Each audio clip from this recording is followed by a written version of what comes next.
बाटला house में। तो जैसे ही एंटर हुए वहाँ से गोलियाँ चली। तो it was exchange of fire कि भाई आपके बस की नहीं हमें पकड़ना।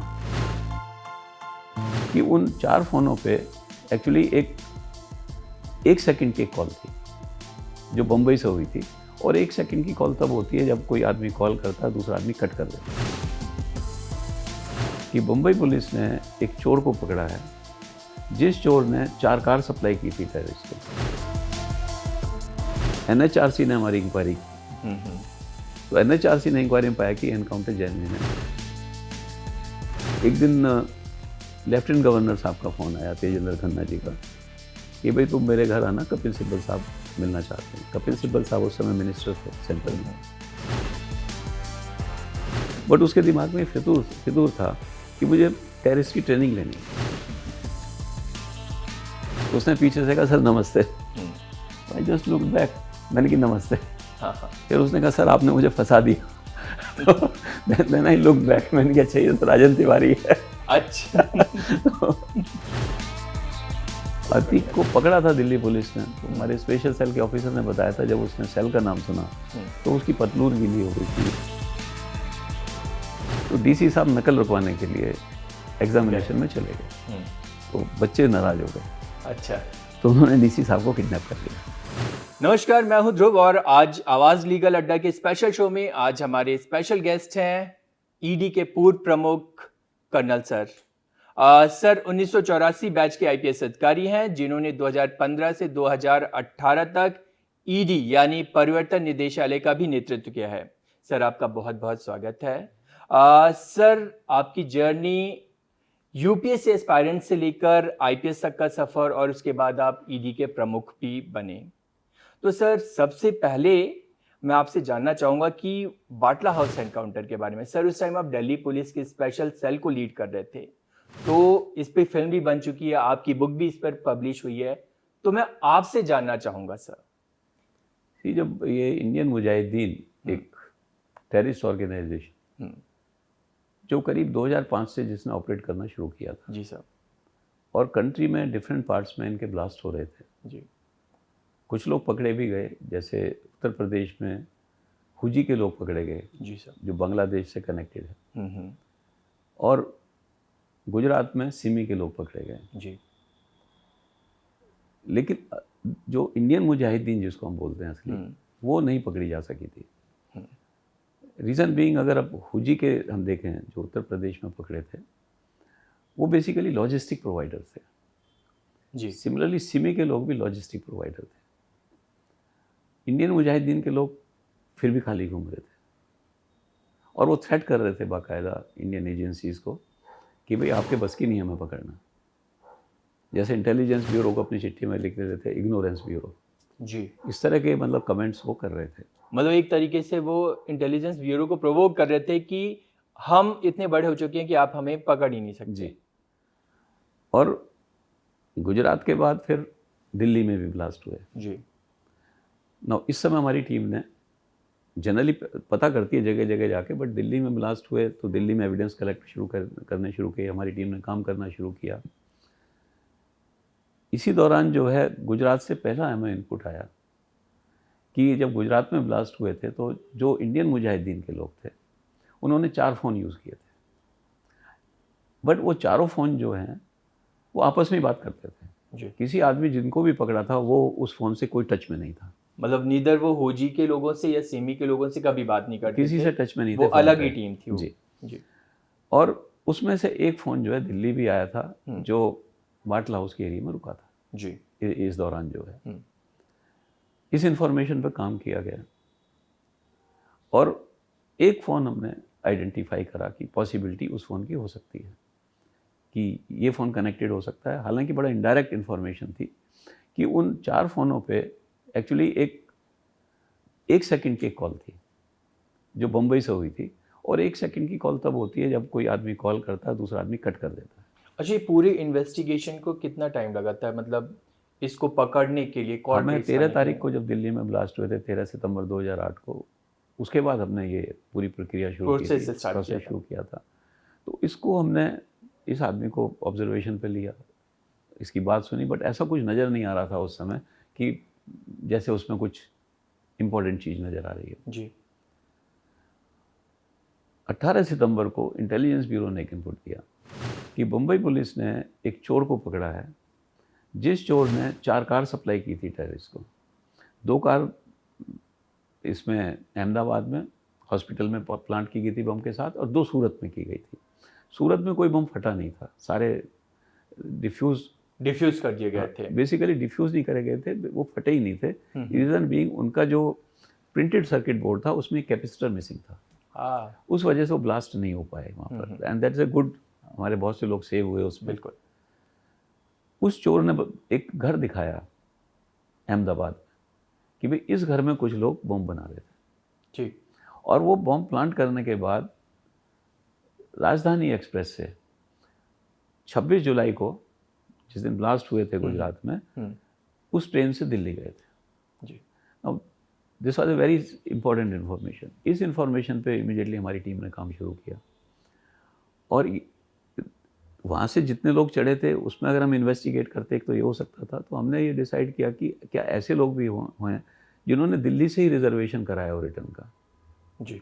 तो उसमें 13 लोगों के हमें मिल गए कि 13 लोगों ने ही कराया था, उनके सबके एड्रेसेस फेक थे, जो लोग वहाँ से अहमदाबाद से चले थे। जी। इसके बाद ये देखा कि जो हम फ़ोन जिसको सस्पेक्ट कर रहे थे, इन्होंने रिजर्वेशन, जो रिटर्न रिजर्वेशन कराया था वो निजामुद्दीन रेलवे स्टेशन से कराया था। तो क्या ये फ़ोन निजामुद्दीन रेलवे स्टेशन पर उस समय मौजूद था जब रिजर्वेशन हुआ? तो कंफर्मेशन आ गई, यस ये फ़ोन मौजूद था। फिर इसकी जितनी भी इंटरसेप्शन है दोबारा सुनी गई। उसके अलावा इससे कनेक्टेड जितने फ़ोन थे उसको एनालाइज किया गया। तो ये देखा गया कि जैसे जयपुर में ब्लास्ट हुए जी 13 मई 2008 को, तो उस समय इनके फ़ोन बंद थे। जब गुजरात में ब्लास्ट हुए इनके फ़ोन बंद थे। जब दिल्ली में ब्लास्ट हुए इनके फ़ोन बंद थे। मतलब काम करने के बाद ये लोग फ़ोन बंद कर देते काम करते टाइम फ़ोन बंद होते थे जी। तो हमारा शक बढ़ गया। ये स्टिल एट दिस स्टेज शक ही था हमारा। तो ये डिसाइड हुआ कि भाई टीम वहाँ भेजी जाए। तो मोहनचंद शर्मा की जो टीम वहाँ पर गई जी, उस टीम में उन्होंने 7 लोग जो थे वो अंदर जाने के लिए तैयार हुए। उनके पास स्मॉल वेपन्स थे, लार्ज वेपन्स इसलिए नहीं रखे गए कि इमीडिएटली आदमी स्पॉट हो जाएगा। बड़ा कंजेस्टेड एरिया है वो, और आदमी अगर स्पॉट हो जाएगा तो उनको भी पता लग जाएगा भाई पुलिस यहाँ पर ढूंढ रही है लोगों को, एक्टिव है। तो हो सकता है टेररिस्ट भाग जाएं अगर वो उस समय वहाँ पे ना हो। तो इस पर्पज़ के लिए टीम ने स्मॉल वेपन रखे थे। बुलेट प्रूफ जैकेट आपको पता बाहर पहननी होती है, सबको पता लग जाएगा कि जी। तो वो टीम जब वहाँ गई तो इन्होंने नॉक किया। तो सिविल उसमें गई थी पुलिस? सिविल उसमें गए थे, नॉक किया तो मेन दरवाज़ा इनका बंद था। 2 दरवाजे थे एंट्री के जी। लेकिन लेफ़्ट वाला जो दरवाज़ा था, ये 4th फ्लोर पे थी बिल्डिंग जो है, तो उन्होंने वो खुला हुआ था। बाटला हाउस जी, बाटला हाउस में। तो जैसे ही एंटर हुए वहाँ से गोलियाँ चली। तो it was exchange of fire between. तो पुलिस के पहुंचते ही मतलब उन्होंने फायरिंग शुरू कर दी? हाँ, वो रेडी थे क्योंकि नॉक किया ना पहले। अच्छा, नॉक किया ना पुलिस से, खोलिए दरवाज़ा। अच्छा, पुलिस ने बोला कि नॉक। जी। तो फिर फायरिंग हुई जिसमें मोहनचंद शर्मा को गोली लगी और 2 टेररिस्ट को भी गोली लगी जी।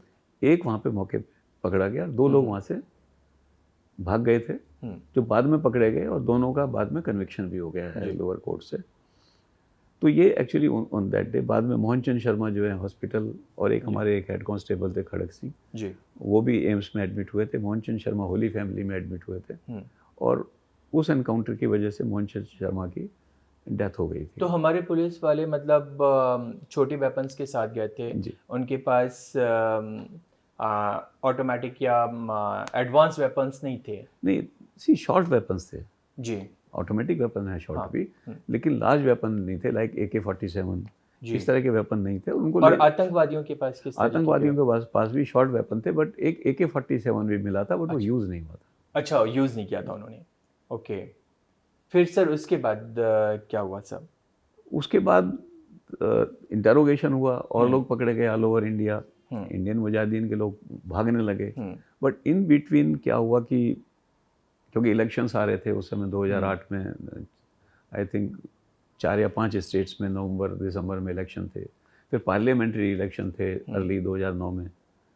तो कुछ जो वोट बैंक पॉलिटिक्स खेलते हैं पॉलिटिशियंस, उन्होंने शोर मचाना शुरू कर दिया कि जी ये जेन्युइन एनकाउंटर नहीं है जी। एंड उनकी देखा देखी कुछ मीडिया ने भी शुरू कर दिया जी सर। एंड एक तरह से पूरा शोर मच गया कि भाई, और पुलिस की एक गलत छवि मतलब उस टाइम बना दी गई थी। लेकिन कुछ लोग कोर्ट में भी गए, ठीक है। एनएचआरसी ने हमारी इंक्वायरी की, तो एनएचआरसी ने इंक्वायरी में पाया कि एनकाउंटर जेन्युइन है, क्योंकि उसमें एक होता है डर्मल नाइट्रेट टेस्ट। जब कोई फायर करता है तो उसके हाथ पे गन पाउडर लग जाता है जी। तो जो टेररिस्ट वहाँ डेथ हुई थी जिनकी, उनको जब हॉस्पिटल में एम्स में जब पोस्टमार्टम किया तो उन्होंने उनके हैंड वॉश लिए। हैंड वॉश की सीएफएसएल रिपोर्ट ने कहा कि dermal nitrate test is positive, that means इन लोगों ने फायर किया है जी। और बाकी चीज़ें मौके की देखी, हमारी रिपोर्ट देखी, तो एनएचआरसी ने ये कंक्लूड किया कि ये एनकाउंटर जेन्युइन है। उसको, उस रिपोर्ट को लोगों ने चैलेंज किया, बट हाई कोर्ट ने भी उसको एक्सेप्ट किया, सुप्रीम कोर्ट ने भी एक्सेप्ट किया। इसके बाद क्या होता है, एक केस भी रजिस्टर होता है। तो केस रजिस्टर हुआ जिसको हमारी दिल्ली पुलिस की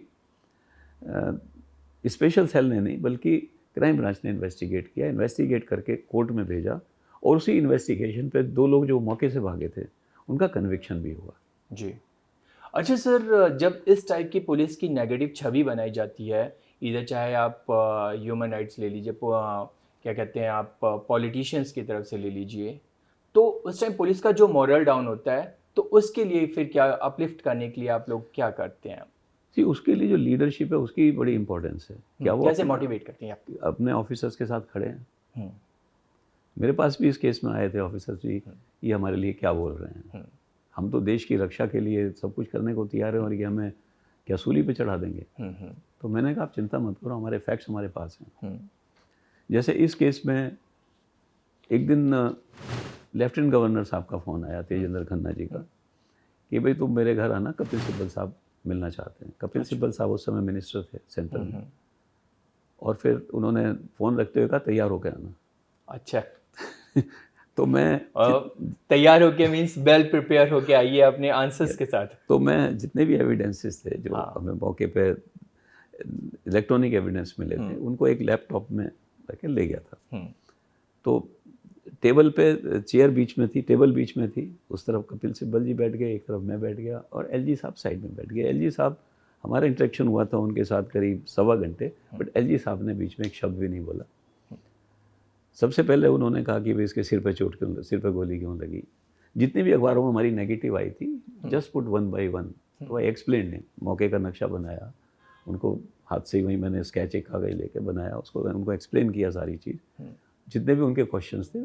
वैसे बाटला हाउस एनकाउंटर ने इंडियन मुजाहिदीन की कमर तोड़ दी थी। यस। पर इंडियन मुजाहिदीन मतलब सर उसका बैकग्राउंड कैसे स्टार्ट हुआ, उसके बारे में थोड़ा सा बताइए। इंडियन मुजाहिदीन का जो बैकग्राउंड है, बेसिकली ये तिहाड़ जेल से शुरू हुआ। अच्छा। एक था Aftab Ansari. Aftab Ansari was a kidnapper. Actually I had caught him personally. अच्छा। When I was DCP Ashok Vihar, so हमारी टीम का अशोक विहार मार्केट में एनकाउंटर हो रहा था एक किडनैपर के साथ। अच्छा। तो मैं अपने ऑफिस से, बिकॉज अशोक विहार मार्केट से मेरा ऑफिस बराबर में ही है, तो मैं ऑफिस से निकल के एनकाउंटर देखने पहुंच गया। तो गोली चल रही थी दोनों तरफ से, पुलिस और उसके बीच में। देन मार्केट वालों ने इंडिकेट किया एक तरफ, तो आई सॉ कि somebody is running, so I chased him. और आपके पास हथियार था उस टाइम पे? नहीं, मैं तो ऐसे ही गया था। अच्छा, आप सिर्फ देखने गए थे? I chased him. हाँ। तो फिर वो गलियों में घुस गया। I chased him in the streets. उसको पकड़ लिया। हाँ। तो पहले तो उसने एक आई कार्ड निकाला कि मैं जर्नलिस्ट हूँ। जर्नलिस्ट के उसमें था? हाँ, आई कार्ड निकाला, बट मेरे पीछे और पुलिस वाले भी आ गए। हमने उसकी तलाशी ली, वेपन निकला उसके पास। ओके। तो he was Aftab Ansari, but subsequently he was released in the, I think in 99 और समथिंग। तो ही वाज वन। दूसरा था आसिफ रजा खान। ओके। आसिफ रजा खान कलकत्ता में पढ़ा लिखा था। पहले उसने सिमी ज्वाइन की, डिफरेंट ऑर्गेनाइजेशंस ज्वाइन की, बट उसके दिमाग में फितूर था कि मुझे टेररिस्ट की ट्रेनिंग लेनी है। वेल एजुकेटेड होके यस, टेररिस्ट वो कश्मीर भी गया, वहाँ कश्मीर के टेररिस्ट से मिला, वहाँ उसने ट्रेनिंग ली थोड़ी, बट वो चाहता था पाकिस्तान में जो सेंटर्स हैं पाक ऑक्यूपाइड कश्मीर उसमें ट्रेनिंग ले। उसने पाकिस्तान जाने की कोशिश की लेकिन उसको वीज़ा नहीं मिला।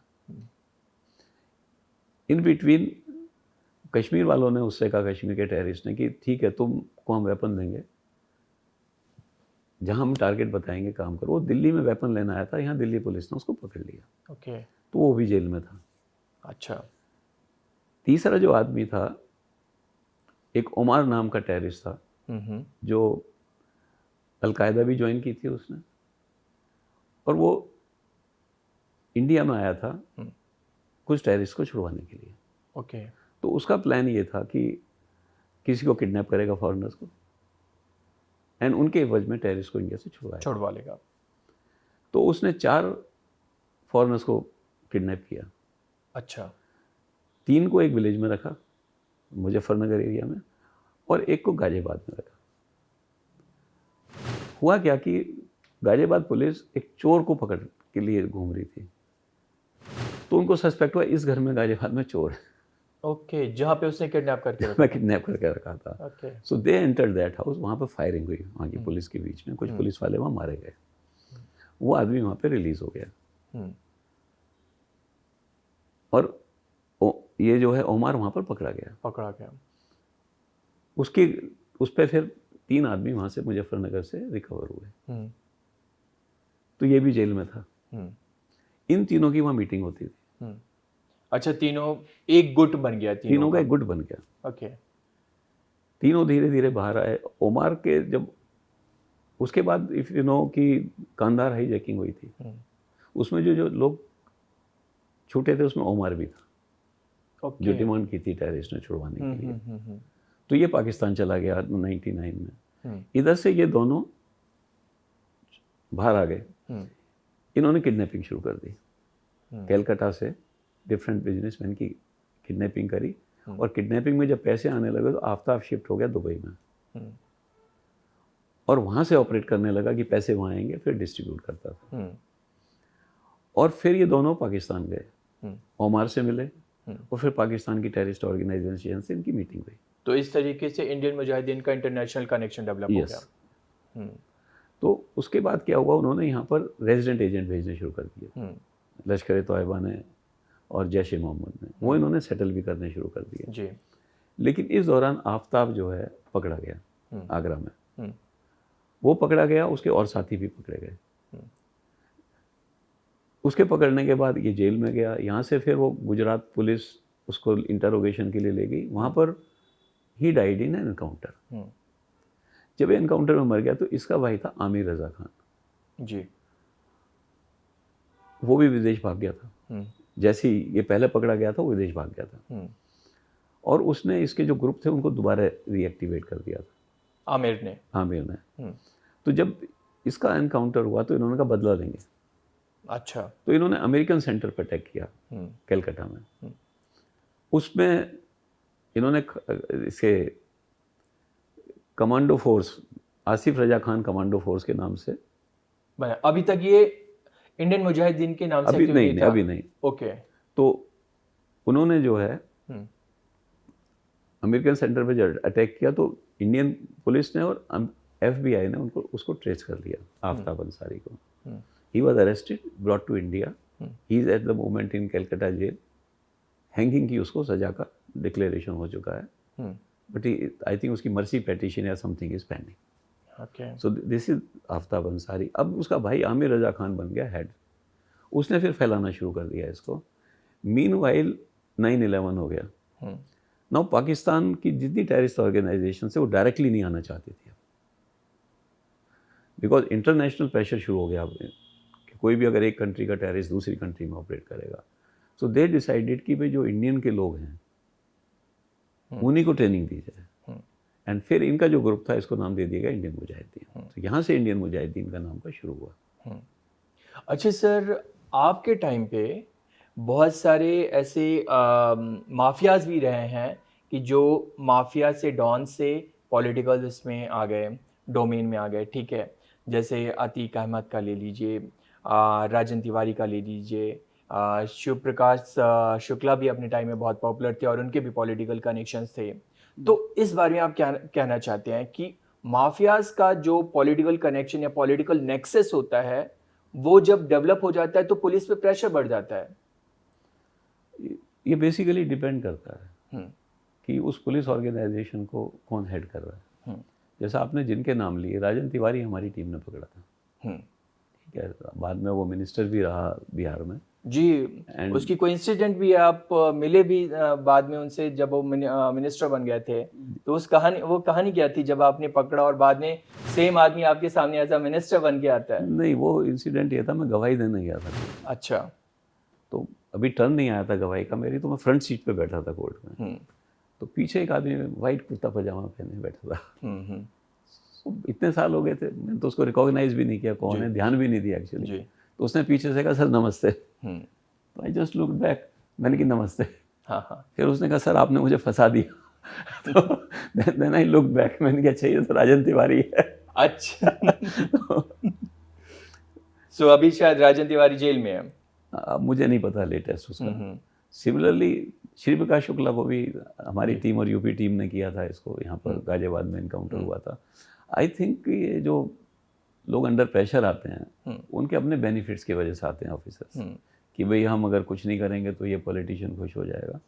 अगर पुलिस अपना काम करे तो इस तरह के नेक्सस से डरने की कोई ज़रूरत नहीं। सर अतीक अहमद की क्या स्टोरी थी जब अतीक अहमद को अतीक को पकड़ा था दिल्ली पुलिस ने, तो हमारे स्पेशल सेल के ऑफिसर ने बताया था, जब उसने सेल का नाम सुना तो उसकी पतलून गीली हो गई थी, ये उसने बताया था ऑफिसर ने। जी। अच्छा सर, आजकल साइबर क्राइम्स बहुत चल रहे हैं, ठीक है, और लोगों को साइबर क्राइम जैसे मामलों में कैसे सावधान किया जा सकता है, उनको कैसे जागरूक किया जा सकता है, इस बारे में थोड़ा सा कि इसके लिए एजुकेशन की बहुत ज़रूरत है कि किस तरह के मैसेज आते हैं और वो मैसेज कितने, कई बार होता है जैसे मेरे पास एक मैसेज आया 3-4 दिन पहले कि आपकी केवाईसी अगर 11 तारीख तक नहीं कराई आपने तो आपका वो बंद हो जाएगा बैंक अकाउंट, आप इंटरनेट भी बैंकिंग नहीं कर सकते, इमीडिएटली आप अपनी केवाईसी कर दीजिए और ये लिंक दिया हुआ है इस पर क्लिक करिए। नाउ आप किसी भी इस तरह के लिंक पे नहीं जाना चाहिए। अगर आपको जाना है तो बैंक के लिंक पे जाएं। केवाईसी फॉर एग्जांपल अगर कोई कहता है तो आप बैंक जाइए, पता करिए कि आपका केवाईसी क्या है, क्या कोई मैसेज गया है या नहीं गया है। तो इस तरह के जो बहुत से इमरजेंट से मैसेज आते हैं कि आपकी अभी अभी बिजली कटने वाली है, आपने जमा नहीं किए पैसे, वो कहता है जी मैंने तो जमा कर दिए। कहता नहीं अच्छा मैं ओटीपी भेज रहा हूँ, आप ओटीपी भेज दीजिए, तो वो आपके पैसे जमा हो जाएंगे। तो लोगों को थोड़ा सा जागरूक रहने की जरूरत है। ओटीपी तो किसी को ना दें, क्योंकि ओटीपी देने का मतलब है तभी आपके पैसे निकलेंगे। बिना ओटीपी किसी भी टाइप का ओटीपी है, जब तक आपने ओटीपी नहीं मंगाया तब तक आप किसी से शेयर ना करें। हाँ, शेयर तो करना ही नहीं चाहिए किसी से। जी। अच्छा सर, आप ईडी के प्रमुख भी रहे हैं, ठीक है, और ईडी पे बड़ा मतलब क्या कहते हैं आरोप लगता है कि ईडी हमेशा सरकार के प्रेशर में काम करती है, विपक्ष पे ही कार्रवाई होती रहती है। तो आप ईडी के बारे में थोड़ा बताइए, क्या ऐसा कोई प्रेशर रहता है? देखिए, एनफोर्समेंट डायरेक्टरेट जैसे मैं बता रहा हूँ कि सो मोटो कोई केस नहीं ले सकता जहाँ तक prevention of money laundering act है। सो मोटो का मतलब है पहले कोई क्रिमिनल केस रजिस्टर होना चाहिए। क्रिमिनल केस उन सेक्शंस में जो इसके शेड्यूल्स में दिए गए। शेड्यूल्स में इसका मतलब क्या हुआ कि अगर ये कहना कि ईडी किसी के पीछे पड़ी है बिना बात की तो वो बनता नहीं है।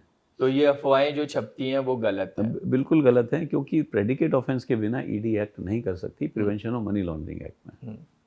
जब आप पुलिस में थे, कभी किसी ने फोन करके ऐसे हमने सुना है या कि फोन करके पुलिस वालों को बोलते हैं कि अच्छा हमारे चाचा विधायक हैं या सांसद हैं तो आप इस काम को कर दीजिए? जनरली पुलिस के पास ऐसे फोन बहुत रेगुलरली आते हैं, तो क्या कभी आपके साथ भी ऐसा कोई घटना हुई? नहीं, घटना तो हो सकती है। हाँ, जैसे एक है मंगोलपुरी में जो जॉइंट चीफ नॉर्दर्न रेंज था, तो मंगोलपुरी में ना जो सीमेंट बनती है उसकी नकली सीमेंट बनाने की कुछ फैक्ट्रियाज थी, वो मैंने बंद करा दी। तो उसमें एक आदमी मेरे पास आया मिलने, कई लोगों ने मुझे फ़ोन किए, सीनियर ऑफिसर्स ने भी, कि भाई इसको सुन लो एक बार। तो मैंने उससे कहा भी देखो नकली फैक्ट्री तो लगेगी नहीं मेरे, वो पॉसिबल नहीं है। मैंने कितनों के घर टूटते होंगे तुम्हारी नकली सीमेंट लगा के जी। मैंने कहा पॉसिबल नहीं, आप जाओ। फिर एक दिन आ गया वो एक कार्ड लेके, जनरल सेक्रेटरी और सम पॉलिटिकल पार्टी। अच्छा। ध्यान नहीं रहता, इतने लोग मिलने आते हैं, तो मैंने उसको बुला लिया। तो उसकी शक्ल देखी तो मैंने कहा जाओ आप, ये तो वही आदमी है। वही आदमी है। उसके कुछ दिन बाद एक मिनिस्टर का फ़ोन आता है, अच्छा, कि मैं इनको भेज रहा हूँ, नाम लिया, फिर मुझे ध्यान नहीं कि भाई वही आदमी है। तो इनको आप सुन लीजिए। मैंने कहा बिल्कुल भेज दीजिए सर इसको। बिल्कुल। तो वो कहने लगे नहीं, इनको प्रॉब्लम आपसे है। मैंने कि मेरे से क्या प्रॉब्लम है, नाम बताइए। दोबारा इसका नाम बताया। मैंने कि ये तो वो है जो अपने को जनरल सेक्रेटरी कहता आपकी पार्टी का। मैंने कि क्या ये जनरल सेक्रेटरी है? कहने लगे नहीं है, पर तुम मेरी ताकत नहीं जानते, मैं इसको कल बना दूं जनरल सेक्रेटरी। अच्छा, मिनिस्टर साहब ने बोला। तो मैंने कहा सर फिर इसको जनरल सेक्रेटरी बना के मेरे पास भेजिए। तो उसके बाद कोई ना फोन आया ना कुछ। अच्छा सर, आपने मेहुल चौकसी, नीरव मोदी, विजय माल्या जैसे जब आप ईडी के प्रमुख थे तो ऐसे केसेस को भी लीड करे हैं। तो आप ये बताइए कि जब ईडी के पास एक केस पहुंचे, ये लोग पहले निकल चुके थे या कैसे निकलने में सक्सेसफुल हो गए? ये केस रजिस्टर होने से पहले निकल चुके थे। मैंने आपको बताया ना, ईडी तभी केस ले सकती है जब कोई केस रजिस्टर होगा, प्रेडिकेट। ओके। तो इनका प्रेडिकेट ऑफेंस जो है तब रजिस्टर हुआ था, तो वे भाग चुके थे। तो हमारे पास तो सर्टेनली उसके बाद ही केस आएगा। तो क्या कहते हैं, जो एक्स्ट्राडाइट इन लोगों का आज तक क्यों नहीं हो पा रहा है सर? ऐसा क्या रीजन है कि इतना डिले क्यों हो रहा है? दोनों का देखते हैं, विजय माल्या और नीरव मोदी का। विजय माल्या का वहाँ की हाईएस्ट कोर्ट से एक्स्ट्रेडिशन अप्रूव हो चुका है।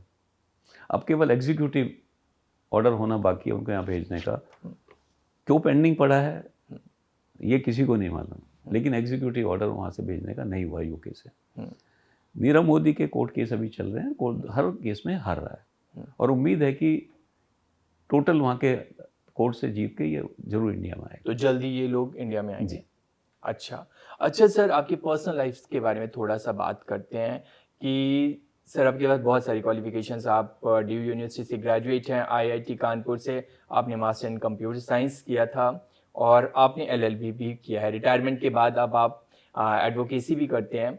तो सर मुझे शुरू के दिनों में बताइए, जब आप आईपीएस ट्रेनिंग के लिए गए थे तो उस टाइम दौर क्या था, कैसा मतलब सफर था आईपीएस ट्रेनिंग का आपका? सी आईपीएस की जो ट्रेनिंग है वो बेसिकली बड़ी टफ होती है। फिजिकल ट्रेनिंग, और सवेरे 5:30 बजे उठना, 6 बजे डॉट ग्राउंड पे पहुंचना। आप वहाँ लेट नहीं हो सकते। मुझे एक इंसिडेंट याद है। और पंक्चुअल होना बहुत जरूरी है, डिसिप्लिन एंड पंक्चुअल। एक सवेरे 6 बजे की परेड में हमारे डिप्टी डायरेक्टर, असिस्टेंट डायरेक्टर दोनों आ रहे थे। Deputy director came few seconds earlier, assistant director बिल्कुल उनके पीछे पीछे थे 5-6 कदम। ओके। तो उन्होंने सैल्यूट लिया, उसके बाद असिस्टेंट डायरेक्टर की तरफ टर्न किया, you please go on leave today. Oh, see this is lesson to you that you can't be late. It is a rain, it is anything, लेकिन आपको वहाँ रहना जरूरी है, टाइम पे पहुँचना बहुत ज़रूरी है। इसी तरह से physical training, for example horse riding है। बहुत से लोग डरते हैं हॉर्स से, लेकिन धीरे धीरे आदमी वहाँ, मैंने देखा जो आदमी डरते भी थे शुरू में, वो मजबूत बन जाते हैं। तो ट्रेनिंग बहुत टफ है वहाँ पे, और फिजिकली बहुत स्ट्रेंथ आ जाती है। सिमिलरली वहाँ पर लीगल ट्रेनिंग भी होती है, कौन कौन से कानून इम्प्लीमेंट करने होते हैं, उनकी ट्रेनिंग भी करते हैं। हमारे एक डायरेक्टर थे जो वहाँ के, मिस्टर सिंघवी थे, राजस्थान काडर के। वो हमारा हर फ्राइडे को 2 घंटे का लेक्चर लेते थे, और उस लेक्चर में अपने एएसपी से लेके अपने डीजी बनने तक के डिफरेंट एपिसोड बताते थे, और उसमें बताते थे कि उन्होंने कैसे हैंडल किया, कहाँ वो फेल हुए। वो बड़ी अच्छी लर्निंग थी, प्रैक्टिकल लर्निंग। उनका एक्सपीरियंस यंगर जनरेशन को काम आ रहा था। इस तरह की लर्निंग बड़ी काम की होती है। तो ट्रेनिंग जो आईपीएस की है वो बड़ी यूजफुल होती है। अच्छा सर, आपकी पहली पोस्टिंग कहाँ हुई थी आईपीएस ट्रेनिंग के बाद? सी आईपीएस ट्रेनिंग के बाद मेरी पहली पोस्टिंग हुई थी एसीपी लाइसेंसिंग दिल्ली में। उसके इमीडिएटली बाद में एसीपी मोती नगर रहा।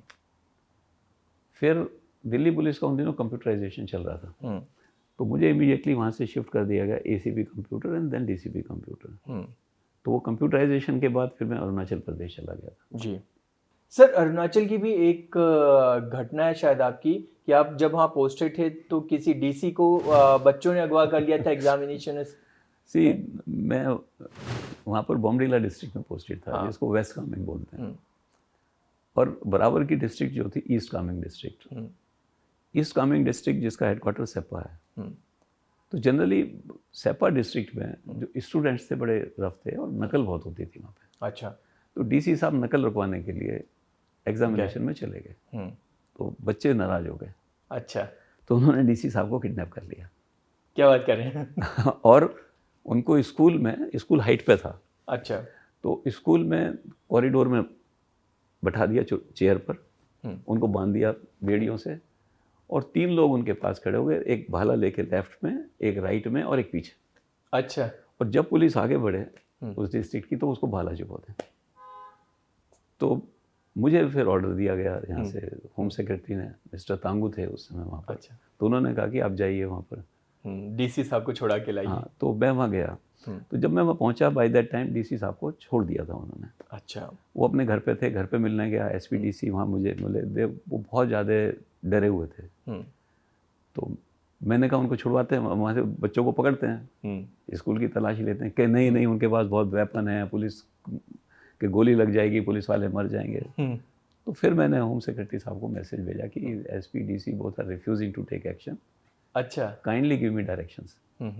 सो वहाँ से मैसेज आया कि you act as if you are SP of the district. बच्चों के पास मतलब वेपन्स भी थे? कुछ नहीं था, मैं अच्छा, बता रहा हूँ, ऐसा इतना डर गए थे ये, डरा दिया था। सो मैंने कुछ नहीं किया, मैंने एक मीटिंग की। आई न्यू जो भी मीटिंग में होगा वो एकदम से हो जाएगा। मीटिंग में मैंने कहा कि भाई रात को 12 बजे सर्च करेंगे एंड शूट एंड साइट के ऑर्डर्स हो जाएंगे। इमीडिएटली मेरे पास वहाँ के एक एमएलए का फ़ोन आ गया, सर ऐसा क्यों कर रहे हैं, मैं बच्चों को ले आता हूँ। मैंने कि सवेरे 7 बजे all should be brought to police station. So they were caught without any much efforts. But it was an incident, interesting incident. Sir आप तो पुलिस में थे, so एनकाउंटर्स भी किए होंगे सर, बीइंग एन आईपीएस, या आपने, आपकी टीम्स ने बहुत सारे एनकाउंटर्स भी किए होंगे? हाँ, मेरी टीम ने एनकाउंटर्स की जरूरत कब पड़ती है? 75 से ज़्यादा एनकाउंटर किए हैं मेरी टीम्स ने। ओके। उसमें 28 टेररिस्ट के हैं। एनकाउंटर की जरूरत नहीं पड़ती। सी एनकाउंटर होते हैं। अच्छा। इस सेंस में कि जब पुलिस वालों पे कोई फायर करेगा, सपोज एक टेररिस्ट फायर कर रहा है, आप क्या करोगे? But options you have got, obviously. तो उसमें कोई, हमारे जो टारगेट होते थे, जैसे मैं स्पेशल सेल में था, तो टारगेट टफ होते थे कि इस पर्टिकुलर लोगों को पकड़ना है जो ड्रेडेड क्रिमिनल्स हैं। फॉर एग्जांपल श्री प्रकाश शुक्ला को पकड़ना है, राजन तिवारी को पकड़ना है, तो दे वर ड्रेडेड क्रिमिनल्स, जो समाज के लिए खतरा हो जाए। समाज के लिए खतरा भी है, वेपन्स भी यूज़ करते हैं, पुलिस पे इनके पहले फायरिंग के भी इंसिडेंट हैं कई लोगों के इनमें से। तो उस केस में चांसेस ज़्यादा हो जाते हैं एनकाउंटर के। टेररिस्ट हैं वो तो सोचते हैं कि भाई चाहे मर जाएं बट हाथ ना आए। बिल्कुल सर। तो उस केस में जब वो फायर करते हैं तो पुलिस के पास कोई ऑप्शन नहीं बचता। अच्छा सर, एक पुलिस की लाइफ बहुत स्ट्रेस्ड होती है, तो आप खुद भी और बाकी लोगों जो पुलिस में हैं, स्ट्रेस मैनेजमेंट कैसे करते हैं सर? जी, स्ट्रेस मैनेजमेंट के लिए आप खेल सकते हैं कोई भी चीज़, या कोई एक्टिविटी है, इंडोर भी हो सकती हैं, आउटडोर भी हो सकती हैं। अपनी फैमिली के साथ जो टाइम है ढंग से डिवोट करें। सपोज आपको 1 घंटा भी मिलता है तो 1 घंटा ढंग से डिवोट करें, तो that give you enough breathing space. तो सर अभी रिटायरमेंट के बाद एडवोकेसी करते हैं, आप अपने आप को खुद भी बिजी रखे हुए हैं। पहले आप पुलिस में थे, खुद को काफ़ी टाइम तक बिजी रखा, अब एडवोकेसी में बिजी रखते हैं, तो और क्या प्लान्स करते हैं? नहीं, अभी मैं एक ग्रुप बनाया हुआ है जिसको ग्रामीण युवा केंद्र कहते हैं जी। इसमें करीब मेरे साथ 20-25 लोग हैं। हमारा पर्पज़ ये है कि जो गरीब रूरल बैकग्राउंड के बच्चे हैं बट टैलेंटेड हैं और सिविल सर्विसेज में अपीयर हो रहे हैं जी, उनके लिए मेंटरिंग करना, उनको कोई दिल्ली में रहने की जगह प्रोवाइड करना, क्योंकि उनके पास पैसे नहीं हैं, और जहाँ वो कोचिंग लेना चाहते हैं वहाँ पर उनको कंसेशन दिलवाना। तो ये पिछले 4 साल से चल रहा है एंड बहुत अच्छा है। हर साल 20 से 30 बच्चे जो हैं हमारे वो सेलेक्ट हो रहे हैं सिविल सर्विसेज में। अच्छा सर, हमने देखा है जो ग्रामीण परिवेश के बच्चे आते हैं उनका एक ही मोटिव होता है, गवर्नमेंट जॉब या सिविल सर्वेंट बनना। ऐसा मतलब क्या वो इसी चीज़ का ड्रीम रखते हैं या उनके पास ऑप्शंस यही होते हैं? कि सिविल सर्विसेज अगर सेंटर में हो या स्टेट में हो, इसकी एक रेपुटेशन है। एंड अगर सपोज कर लो कोई आदमी, किसी गांव का आदमी एक सेलेक्ट हो जाता है, बच्चा जो है, उसके कई फायदे हैं। एक तो उसका अपना स्टेटस उस एरिया में, सेकेंडली उसके देख देख के और बहुत सारे लोगों को ये होता है हम भी कुछ कर सकते हैं। नहीं तो रूरल एरिया में ये होता है भाई ये तो हमारे बस की नहीं है। उसका बड़ा फ़ायदा होता है। और उससे फ़ायदा ये होता है कि जो आदमी जिस परिवेश से आया है तो उसको पता होता है उस परिवेश की प्रॉब्लम क्या है। Sir quick fire round, sir movies आप मूवीज देखते हैं सर? मैं कभी कभी। कौन सी मूवी पसंद है सर आपको? अभी तक कोई भी नहीं देखी लेटेस्ट। अच्छा, कोई एक्टर आपको पसंद है जिसको आप देखना चाहते हैं? अच्छा, इसकी मूवीज आई है तो मैं देखना पसंद करता हूँ। कोई फेवरेट एक्टर एक्ट्रेस? वो पुराने थे, सुनील दत्त वगैरह। अभी नए तो सर स्पोर्ट्स, आपका फेवरेट स्पोर्ट्स क्या है? जी, फेवरेट स्पोर्ट्स में लगभग सभी गेम खेला हूँ। अच्छा। मैं एथलेटिक्स में था कॉलेज में। I was best athletes, best sportsman of college, academy में आल्सो। क्रिकेट खेलता था स्कूल तक, उसके बाद छोड़ दिया। हॉकी। तो फेवरेट क्रिकेटर अभी आज मैच देखते हैं आजकल आप? आजकल नहीं देखता, जब से ये मैच फिक्सिंग के केस हुए उसके बाद से बंद कर दिया। हॉकी खेलता था, basketball, then chess. Favourite book जो आप युवाओं को रिकमेंड करेंगे कि हाँ भाई ये बुक पढ़नी चाहिए, once in a lifetime? Autobiography of Yogi, that's a very good book जी, वो पढ़ सकते हैं। देन पावर ऑफ नाउ, कि आई थिंक हिमालयन पब्लिकेशन की है बुक, इसको पढ़ सकते हैं, अच्छी किताबें हैं ये। सर आपने एक बुक लिखी है इंटरनल सिक्योरिटी पे जी। और ये यूपीएससी बच्चों के लिए काफ़ी हेल्पफुल है, तो इस बुक के बारे में बताएंगे क्या है एक्चुअली में इस बुक में और कैसे ये हेल्पफुल है? इस बुक में बेसिकली जो स्ट्रक्चर है इंटरनल सिक्योरिटी का और इंटरनल सिक्योरिटी के जो चैलेंजेस हैं, पर्टिकुलरली इसमें यूपीएससी की सिलेबस दिया हुआ है, उसके हिसाब से ही आपके टॉपिक होते हैं। बट इसमें टॉपिक कई इंपॉर्टेंट हैं। फॉर एग्जांपल एमर्जिंग टेक्नोलॉजी का एक इसमें अलग टॉपिक है जी। 20-22 मैंने टेक्नोलॉजी मेंशन की है जो आने वाली हैं और उसका इंटरनल सिक्योरिटी पे क्या इम्पैक्ट पड़ेगा एंड उनको कैसे टैकल किया जाना चाहिए, इस तरह का है। फॉर एग्जांपल आफ्सा है, आर्म्ड फोर्सेस जो पावर का एक्ट है, वही ये है क्यों? जनरली लोग आर्ग्यूमेंट करते हैं, बट मैंने उसकी रीजनिंग दी है प्रॉपरली कि इसके बिना आर्मी एक्ट ही नहीं कर सकती। जैसे पुलिस को पावर होती है सीआरपीसी में किसी को अरेस्ट करने की, किसी अनलॉफुल असेंबली को हैंडल करने की, नीड पड़ने पर फोर्स यूज़ करने की, आर्मी के पास पावर नहीं है। तो उनको पावर देने की ज़रूरत है, चाहे वो सीआरपीसी से दें या नया एक्ट बना के दें, वो देनी पड़ेंगी पावर्स। तो उसमें एक्सप्लेन किया गया है। पंजाब प्रॉब्लम जो अभी हो रही है उसको भी एक्सप्लेन किया गया है, मणिपुर वाले को भी एक्सप्लेन किया गया है। हालांकि जब मैंने किताब लिखी थी तभी ये शुरू हुई थी, बट मैंने उस समय इसमें इनकॉर्पोरेट किया, तो लेटेस्ट चीज़ें उनमें इनकॉर्पोरेट की हुई हैं। अच्छा सर, यूपीएससी एस्पायरेंट्स हैं जो, उनके लिए आप क्या कहना चाहते हैं? कि यूपीएससी एस्पिरेंट जो हैं जब भी वो पढ़ते हैं किसी भी चीज़ को, तो उसके पीछे रीज़न ढूंढने की कोशिश करें। खाली याद करने की कोशिश या सिलेबस कंप्लीट करने की कोशिश ना करें, विद लॉजिकल थॉट्स के साथ। हाँ, उसका बिल्कुल लॉजिकल थॉट देखें कि इसका मतलब क्या है, इसका इम्प्लीकेशंस क्या है। फॉर एग्जांपल नए लॉज आए, 3 नए लॉज आए क्रिमिनल लॉज जी, इसके इम्प्लीकेशंस क्या है,